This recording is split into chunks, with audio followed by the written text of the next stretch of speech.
So, once upon a time, far, far away, in Bangalore ashram, Gurudev asked Swami Pragyapad ji to build Vishalakshi Mandap. And then Gurudev said that make an amphitheater in front of Vishalakshi Mandap. Swami Pragyapad ji said, okay. And then Gurudev soon after left for a trip. तो एक समय की बात है, बेंगलोर आश्रम में गुरुदेव ने स्वामी प्रज्ञपाद जी को विशालक्षी मंडप बनाने के लिए बोला और बाद में बोले कि उसके सामने एक एम्पी थिएटर भी बना देना। तो स्वामी प्रज्ञपाद जी ने बोला ओके। फिर गुरुदेव अपनी यात्रा में निकल गए। 2-3 महीनों बाद यात्रा से जब वापस आए, वर्क इन प्रोग्रेस था, काम चल रहा था। तो गुरुदेव जब विशालक्षी मंडप का निरीक्षण करने के लिए आए, तो देख रहे थे विशालक्षी मंडप और उनका सडनली ध्यान गया कि अरे सामने तो कुछ काम चल रहा। तो पूछा ये क्या काम चल रहा है? तो स्वामी प्रज्ञपाद जी ने बोला एम्पी थिएटर बन रहा है। तो गुरुदेव ने बोला ओ हो ये तो बहुत गलत हुआ, एम्पी थिएटर तो बहुत बुरा लगेगा विशालक्षी के सामने। जब जब ध्यान जाता था एम्पी थिएटर पर, तो गुरुदेव बोलते थे अरे अरे अरे ये क्या हो गया, ये तो बहुत बुरा आइडिया है, पता नहीं किसने तुम्हें बोल दिया यहाँ पे एम्पी थिएटर बनाने के लिए, बहुत गंदा लगेगा है, एम्पी थिएटर की वजह से वीएम अच्छा नहीं लगेगा। हाँ, बहुत गलत हुआ, बहुत गलत हुआ। So after 2-3 months, Gurudev came back to Bangalore ashram, and when he was visiting Vishalakshi Mandap to see how the work is going on, the work in progress.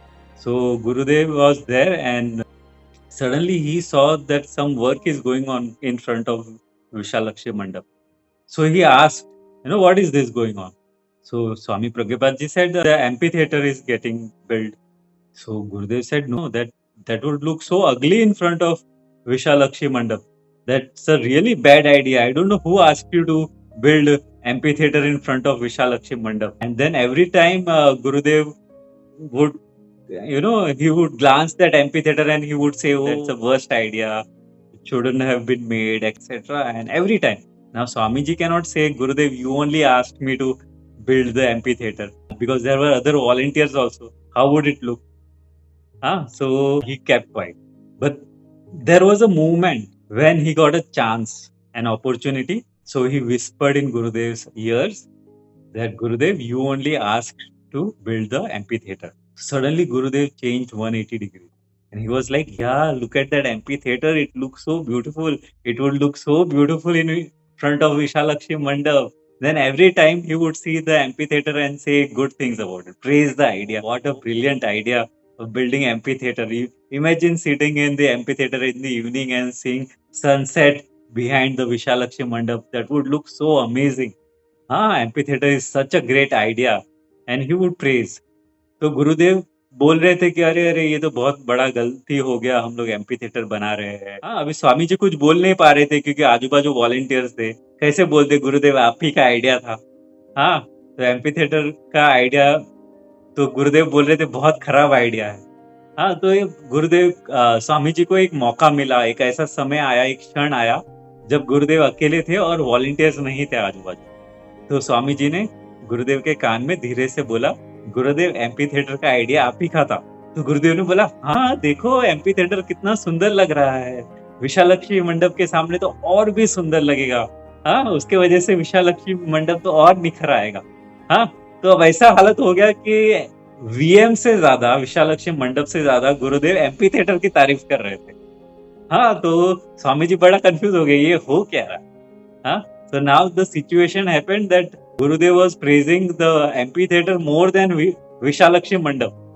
So Swamiji was little confused. What is going on? Yeah, but the lesson here is that if we do not praise our ideas, our decisions, who will? No one will.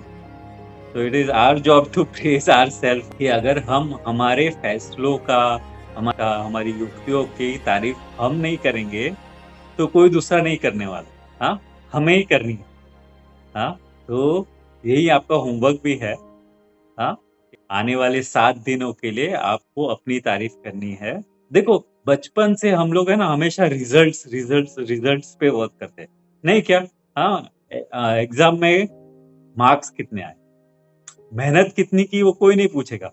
हाँ, marks कितने आए वही matter करता है, result ही matter करता है, effort नहीं matter करता। हाँ, लेकिन अब उल्टा करेंगे। हाँ, ये आने वाले 7 दिन आप अपनी हर एक एफर्ट की तारीफ, हाँ, प्रशंसा करो कि अरे देखो, हाँ, क्रिया अच्छा गया नहीं गया ऐसा मत सोचो। ऐसा सोचो देखो, सब लोग मज़ा मस्ती कर रहे हैं, लेकिन वेडनेसडे शाम को मैं आ गया, आ गई, हाँ, क्रिया करने के लिए। देखो मैं कितनी महान हूँ। हाँ, खुद की तारीफ करो। खाना भी बनाओगे तो ऐसे तारीफ करो खाने की अपने, जैसे दुनिया में इससे टेस्टी खाना तो कोई बना ही नहीं। हाँ, ध्यान करने बैठो तो भी बोलो अरे मेरे जितना अच्छा ध्यान तो कोई नहीं कर सकता।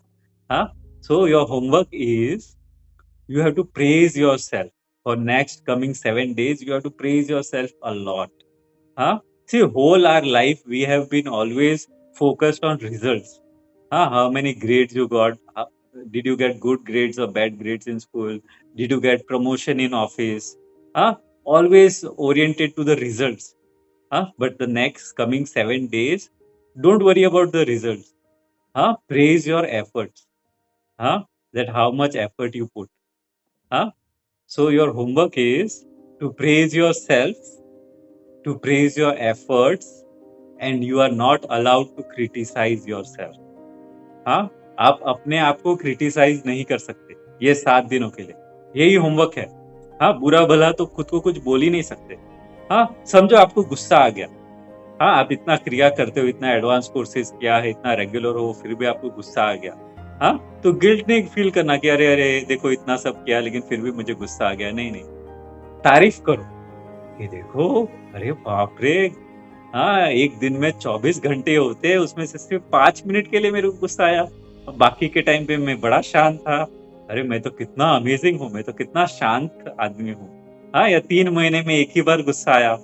हाँ, मैं तो कितना महान हूँ। हाँ, तो कोई भी सिचुएशन हो, आपको तरीके ढूँढ ही लेने हैं अपनी प्रशंसा करने के। अपनी प्रशंसा करो, अपने प्रयत्न की, अपने मेहनत की प्रशंसा करो और खुद को क्रिटिसाइज नहीं कर सकते आप 7 दिन, अलाउड नहीं है, यही होमवर्क है। हाँ, let's say you do so much of sadhana and still you get angry. Huh? So you are not allowed to criticize yourself. Instead you have to say, oh, there are 24 hours in the day and still I got angry only for 5 minutes, only for 30 minutes. Huh? I am so peaceful. The rest of the time I kept my calm. Huh? I am so amazing. Huh? So doesn't matter the situation, doesn't matter what's going on. You have to find ways to praise yourself.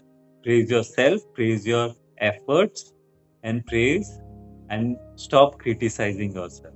You know, in spiritual path, guilt is one of the biggest hindrance. Self-criticism is an hindrance. It's a problem, big problem in spiritual journey. So throw it off.